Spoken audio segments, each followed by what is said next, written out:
राष्ट्रीय शक्रा संस्थान कानपुर में आज शक्रा उद्योग के द्वारा ग्रीन हाइड्रोजन का उत्पाद संभावनाएं एवं चुनौतियां विषय पर एक कार्यशाला का आयोजन किया गया। कार्यशाला में शक्रा और संबद्ध उद्योग तथा इससे जुड़े संगठनों के प्रतिनिधियों ने बढ़ चढ़कर हिस्सा लिया। इस अवसर पर Maharashtra state sugar federation limited के प्रबंध निदेशक संजय खटाल तथा नवीन एवं नवीनीकरण ऊर्जा मंत्रालय के वैज्ञानिक डॉक्टर गौरव मिश्रा भी उपस्थित हुए। कार्यक्रम के दौरान संस्था स्थित प्रायोगिक चीनी मिल में कंप्रेस्ड बायोगैस से ग्रीन हाइड्रोजन तैयार करने की पायलट प्लांट का भी प्रदर्शन किया गया। महाराष्ट्र शुगर फेडरेशन लिमिटेड के प्रबंध निदेशक संजय खटाल ने जैव ऊर्जा क्षेत्र और राष्ट्रीय अर्थव्यवस्था में भारतीय चीनी उद्योग के द्वारा किए जा सकने वाले योगदान पर चर्चा करी। उन्होंने कहा कि इस उद्योग को अब जैव ऊर्जा, जैव एथेनॉल और कंप्रेस्ड बायो गैस से आगे हरित हाइड्रोजन की ओर ध्यान केंद्रित करना चाहिए, जिसे 2070 तक शून्य कार्बन उत्सर्जन लक्ष्य की प्राप्ति में सहायक भविष्य के ईंधन के रूप में जाना जा रहा है। इस अवसर पर मेसर्स बलरामपुर चीनी मिल लिमिटेड मिर्जापुर इकाई, Gonda UP messrs Dalmia Bharat sugar in industry limited Nikoi इकाई, Shahjahanpur UP messrs DCM Shriram limited इकाई, Haryana Hardoi UP messrs Dhampur bio organic limited इकाई, Asmoli Sambhal UP messrs Mawana sugar limited, Nanglamal Meerut UP messrs Parle biscuit private limited, Parsendi इकाई Bahraich UP messrs Triveni engineering and industries limited, milk Narayanpur इकाई Rampur UP जैसे प्रतिष्ठित चीनी मिलों को स्वच्छ, हरित और नवीनीकरण ऊर्जा के क्षेत्र में सराहनीय योगदान के लिए ग्रीन इनिशिएटिव अवार्ड प्रदान किए गए। आइए देखिए खास रिपोर्ट कानपुर से। लेकिन उसमें एनर्जी की कॉस्ट बहुत ज़्यादा आती है और हम शुगर इंडस्ट्री के लिए एक इंटीग्रेटेड मॉडल ढूंढ रहे थे, क्योंकि शुगर इंडस्ट्री की आप लोगों से तमाम तरीके से हम लोग बात करते हैं 92% से ऊपर होगा। और वो जो बायोमीथेन आई, उस बायोमीथेन को हम लोग एक जो है उसका मीथेन जो है उसको डिकम्पोज कर देंगे, catalytic decomposition of the methane. तो मीथेन कन्वर्ट हो जाएगी हाइड्रोजन में और कार्बन ब्लैक में।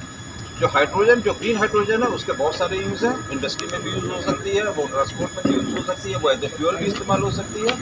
और जो कार्बन ब्लैक बनेगा वो एक भी आदमी की जरूरत नहीं है, सिर्फ आपको जो है ये हाइड्रोजन है जो उसकी फ्लेम दिखती नहीं है, इसका टेम्परेचर होता है करीबन 2000 डिग्री सेंटीग्रेड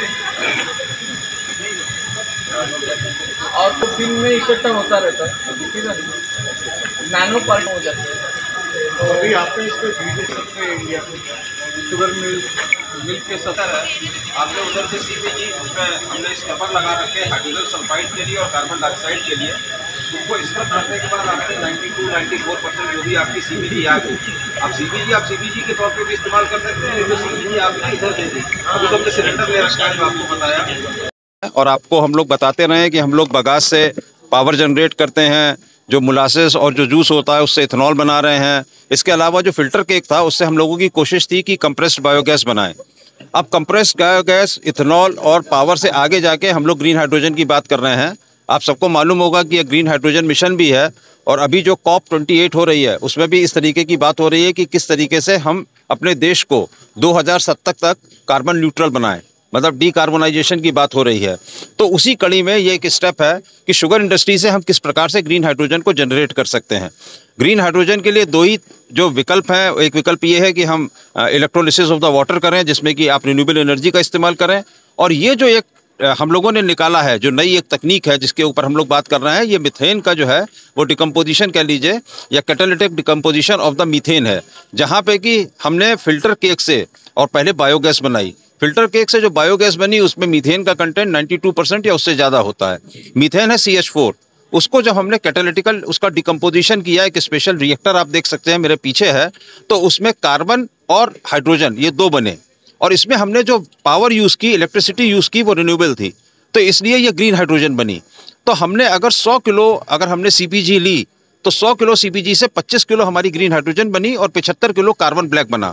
ये कार्बन ब्लैक आप देखेंगे तो किसी भी industry, rubber industry, paint industry, tyre industry और तमाम तरीके की इंडस्ट्री में काम में आता है, जिसकी कीमत जो है 100 रुपये से ऊपर है। CPG अगर आप बेचेंगे तो 60 रुपये की है और 300 रुपये किलो आपका ग्रीन हाइड्रोजन का दाम है। तो अगर हम उसको देखें तो एक ये जो है एक इस तरीके का विकल्प है जो कि चीनी मिलों के सामने अब है। इसके ऊपर कुछ इंसेंटिव्स गवर्नमेंट से अगर मिलेंगे तो मैं समझता हूँ कि ग्रीन हाइड्रोजन जो है ये आगे जा सकती है। ये जो तकनीक है इसके ऊपर मैसर्स पैग्निसम इनोवेशंस जो प्राइवेट लिमिटेड है सांगली की, उसके साथ नेशनल शुगर इंस्टीट्यूट ने एक अपना MOU किया था जिसके तहत हमने इस काम को किया है। और आप देख सकते हैं कि किस तरीके से फिल्टर केक से हम लोग CBG बना रहे हैं और उस CBG को या कंप्रेस्ड बायोमीथेन को हम लोग किस प्रकार से हाइड्रोजन में और कार्बन ब्लैक में परिवर्तित कर रहे हैं। लगभग एक दिन में कितना प्रोडक्शन इसका होगा? देखिए ये तो पायलट प्लांट है जहाँ पे कि 2 kg पर आवर जो मीथेन उसका ग्रीन हाइड्रोजन का प्रोडक्शन हो रहा है, लेकिन आप इसको स्केल अप कर सकते हैं आवश्यकता अनुसार। आपके पास कितनी फिल्टर केक है या आपकी बाजार में मांग कितनी है उसको देखते हुए आप इसको स्केल अप कर सकते हैं। हमने इस कार्यक्रम को इसलिए किया कि UP sugar mill association, Indian sugar mill association और जो बड़ी बड़ी कंपनियों के प्रतिनिधि हैं वो यहाँ पे आए और देखें कि हम किस प्रकार से इसको कर सकते हैं। मिस्टर महेश पगनिस हैं जिन्होंने कि इस पूरी टेक्नोलॉजी को डेवलप किया है, तो उन्होंने इसको इसीलिए यहाँ पे रखा कि हम पूरे नॉर्थ इंडिया की जितनी भी शुगर इंडस्ट्री है उसको बता सकें। मिस्टर संजय खेताल हमारे साथ हैं जो कि मैनेजिंग डायरेक्टर हैं महाराष्ट्र स्टेट शुगर फेडरेशन के, डॉक्टर गौरव मिश्रा हैं ministry of new and renewable energy के। तो ये सब लोगों का एक इस तरीके का प्रयास था कि हम शुगर इंडस्ट्री को कैसे एक ग्रीन हाइड्रोजन के हब के रूप में परिवर्तित कर सकते हैं, और जो ये नई तकनीक है इसको शुगर इंडस्ट्री के साथ बात करके उनके मन में अगर कोई प्रश्न चिन्ह है तो उनका भी हम जवाब दे सकें और इस तकनीक को आगे ले जा सकें। ठीक है सर, धन्यवाद।